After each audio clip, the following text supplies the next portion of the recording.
Welcome back to another video. Hopefully you'll enjoy the voice of Daniel as much as I do. Anyways, enough with the chit-chat and let's begin.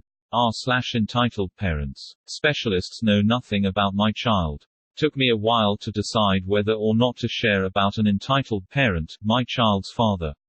He is the true definition of entitled. Wanting everything his way no matter the consequences.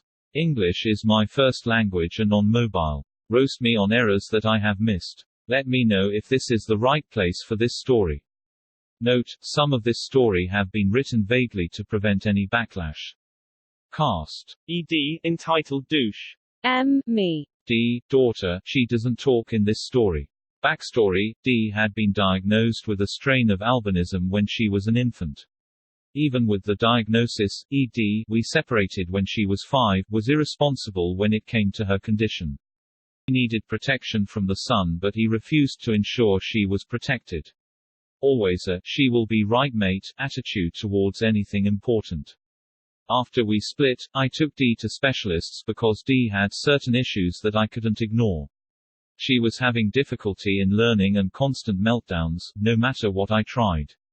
D was diagnosed with a condition that required support in a classroom and at home, not divulging the condition. During visitation changeover, I decided to inform ED of D's diagnosis and how to handle behavioral issues. The following conversation occurred when ED was packing his car with D's belongings. D has been diagnosed with condition. What does that mean? There's nothing wrong with D. Yes, there is. The specialists have said so. Yelling, no, they don't know what they're fudging talking about. Where's your degree? What? Where's your degree since apparently you know more than the specialists? Whatever, I'm not listening to them anyway. You need to. It's important to help her any way we can. You can't tell me what to fudging do.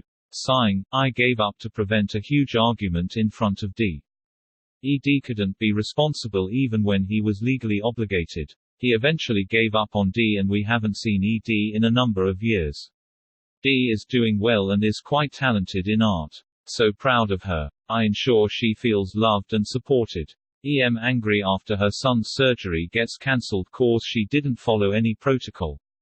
This happened about a month and a half ago, but I had never discovered this subreddit until recently. So this definitely needs to be on here. Me, of course, who else would it be? Idiotic entitled monstrosity. CO, coworkers. So as I said, this happened about a month and a half ago. I work in a children's hospital, and I register kiddos for surgery. We get a lot of people from different ethnicities and backgrounds. All around I love my job, but occasionally there's an that just isn't too much fun. So it's been a good day, and as usual we get a few phone calls from mothers panicking cause they'll be a few minutes late to the check-in time.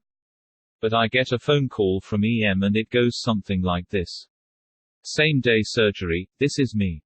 Hi, yeah, I'm letting you know that we're not gonna be there until 11 o'clock. I'm not waiting an hour for my kid to go back to surgery. I failed to mention, they have patients check in about 1:30 before the surgery for the pre-op nurses to get vitals, doctors and anesthetists to come and talk to them beforehand. And also, the kids are supposed to be NPO, nothing by mouth, so as to not put them at any risk with the anesthesia and such. Okay, let me transfer you to the pre-op team and you can let them know.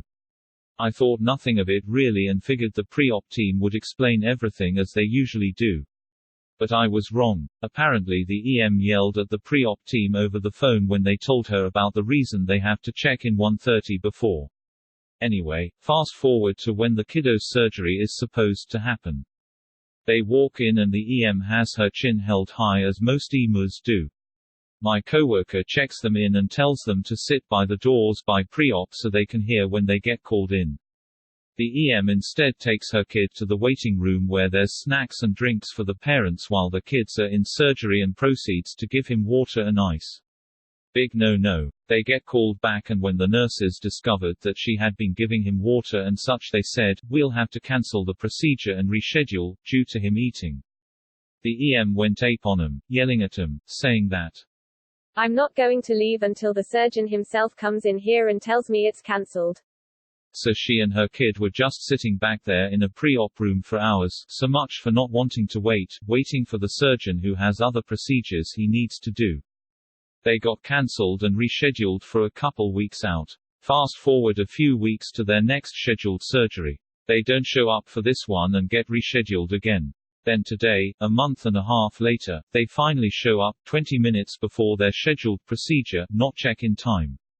Chin still stuck up. But finally, she wasn't an idiot and didn't feed her kid anything and he got his procedure. EM yells at me because there's a birthday party same days as hers. Little background. I work at a library and we have a community room you can reserve for special events. So we get a lot of birthday parties or family reunions. We've even gotten one wedding and a couple funerals before. I don't know why at a library, but whatever. This EM came in today to pick up the keys. She reserved it for a first birthday. As she arrived, she noticed people were in the room already, and that is where it starts. Excuse me, I came in to pick up the key. Okay, I see there's somebody already in there. Oh, let me check. Yup, they're in there till 1:30. You have it at 2 o'clock. Everything should be good. Well, I wanted to decorate and now I won't have time to. 1. Who needs a crap ton of decorating for a party no one will remember in 5 years? 2. Why did you show up at 12:30 for a party at 2 o'clock? 3. Why do you need that much time to decorate a 1-year-old birthday party? Sorry mom, there is nothing I can do, you'll just have to wait your turn. And that's when I knew I f'd up.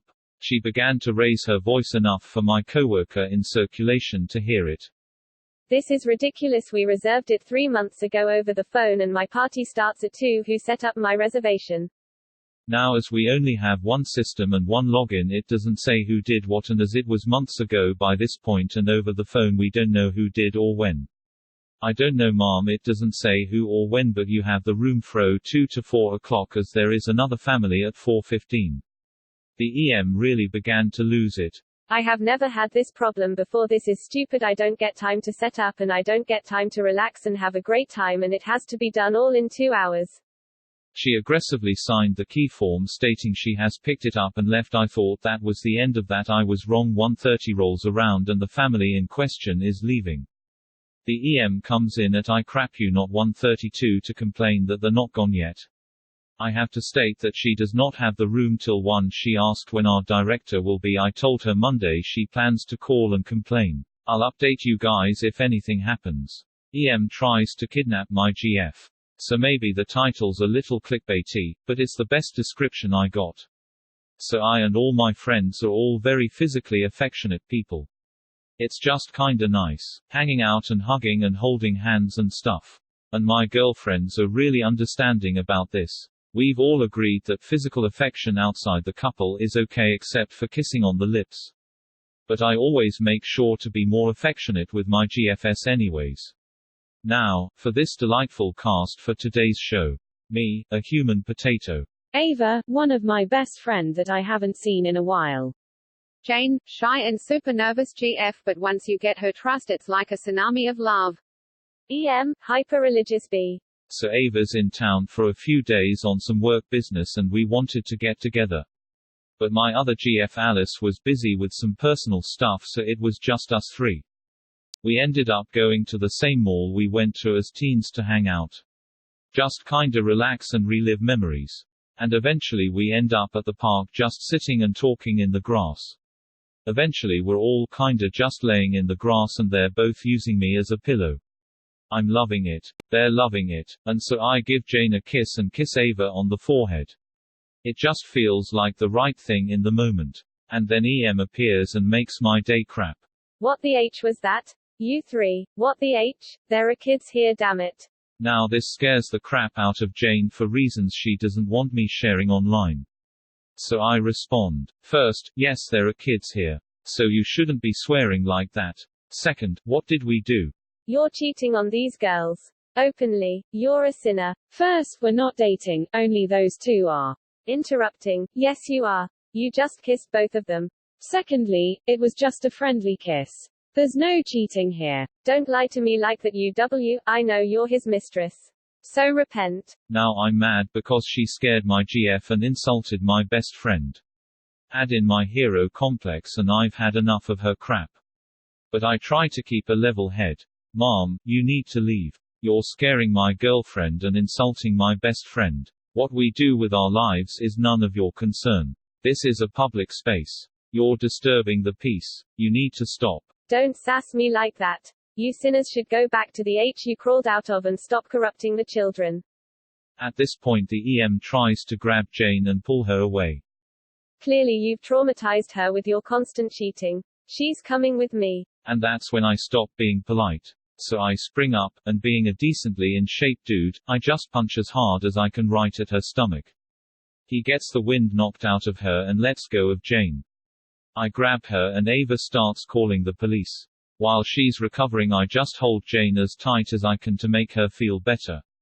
Once the police arrive they ask what happened. This girl has been abused by this man and his mistress and I tried to save her so he attacked me. That's not what happened at all. You came up to us, started yelling at us, and tried to kidnap my girlfriend. Luckily, Ava backs me up. Jane's still freaked out so we get held up a bit waiting for her to be ready to make a statement. We're pressing charges. I'll let you know how it turns out. And that's it. Hope you enjoy this masterpiece of a video. Don't forget to subscribe and comment down below or else Daniel will get sad.